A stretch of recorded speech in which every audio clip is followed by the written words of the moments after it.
Hey guys, Joey here with Cannon's RV Repair. Today we're installing some new batteries on a travel trailer, and we're going to show you how we put on battery cable ends for a battery on an RV, and you know what tools we use, so you guys can, in case you're looking to do the same. So as you can see, I got a piece of wood here on top of the frame. I got my copper battery terminal right here. This is a 4 gauge, I believe, or no, number 7.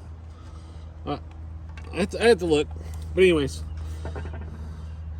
this is 6 gauge wire, so these are 7s, so they go over the wire.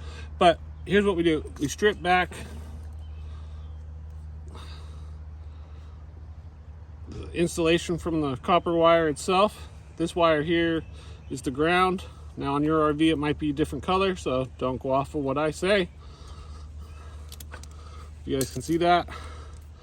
I stripped it, twisted it, and then I would put this copper piece in there. As you can see, there's a little copper showing here. I don't like that. Typically you'd want to use some shrink tube over that. We'll show you how to do that in another video. This application, we're not going to be putting shrink tube. We're just going to cut the copper wire down a little bit more. And then we want to make sure it's going on there enough. So we're just going to cut it a little bit more.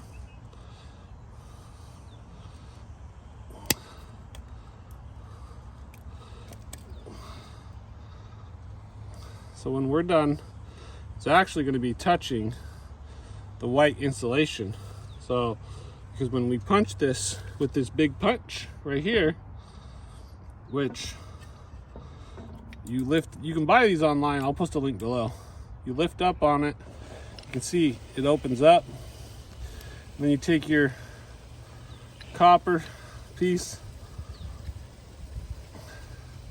It's got some weight to it. Once you put it inside there, you can set it on your flat surface.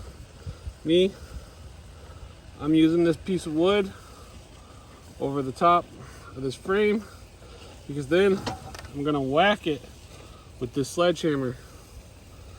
So the wood's pretty unstable. You might just, if you have the option to do it on the ground on a piece of wood, I recommend that. I don't have that option in this scenario, so we're gonna give her a good whack twice. Okay, we're gonna lift it up, pop it out, check it out. It's on there, it ain't never coming off there. Okay, you'll have to cut it off. I'm sure you guys can see it. I don't have anybody holding the camera today, but as you can see, it's still got the insulation around the edge, and it is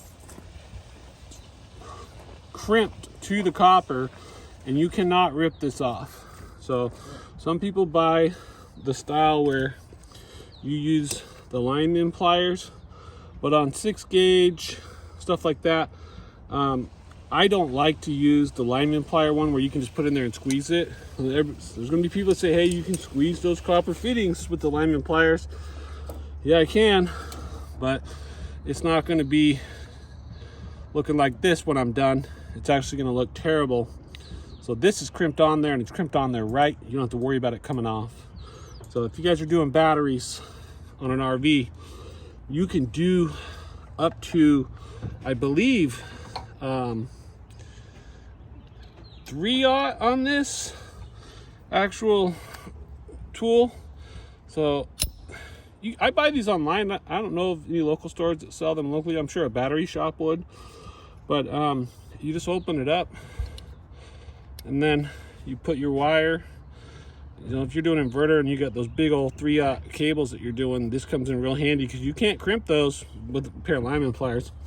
And then you just hit the top here with a good sledgehammer, and it will punch it and crimp it down like nobody's business. Now, if you're using a real big wire and heavy gauge, it's recommended that you use solder as well. So some people will punch it and then pour solder inside of it and let, like, you know, they'll get the solder hot and they'll pour it in there like as a liquid and let it mold around it. Some people will solder the copper and then stick it inside, and then they'll actually pour liquid solder in as well to bond to it and then punch it. I've seen guys just use solder only.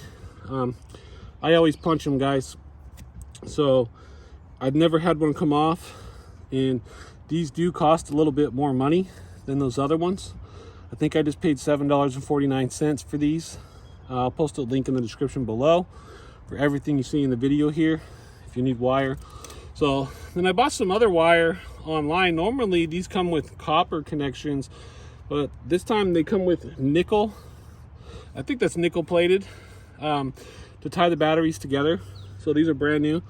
This coach actually had some old batteries in it, and they started smoking because they were being overcharged, and the converter was overcharging them and actually has an issue itself.